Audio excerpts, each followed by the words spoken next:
সবচাইতে বেশি জান্নাতে প্রবেশ করাবে যে আমল, বিষ্ণু বললেন, এক হচ্ছে আল্লাহর ভয়, আরেক হচ্ছে সর্বোত্তম আচরণ। প্রিয় ভাইরা, ইসলামের মেজাজটাকে চিনে নেন, ইসলামের এসেন্সটাকে বুঝে নেন। আমরা ভালো আচরণকে গুরুত্ব দিতে চাই না। অনেক নামাজি লোক দেখবেন নামাজ পড়তে পড়তে কপালে কালো দাগ ফেলে দিচ্ছে, বাসায় বউয়ের সাথে খারাপ আচরণ করে, খিটখিটে মেজাজের, প্রতিবেশীর সাথে শুধু ঝগড়া, কলিগদের সাথে ঝগড়া, মারামারি, দুঃসম্পর্ক, এরকম আছে না? নাই বলেন, আছে না? কিন্তু নামাজি, অনেক বড় হাজি, একদিনও কোরআন তেলাওয়াত মিস হয় না।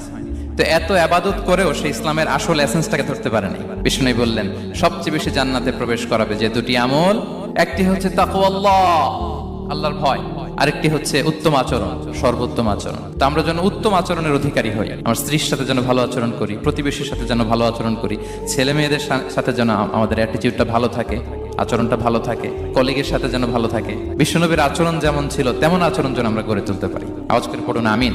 সুনানে আবু দাউদের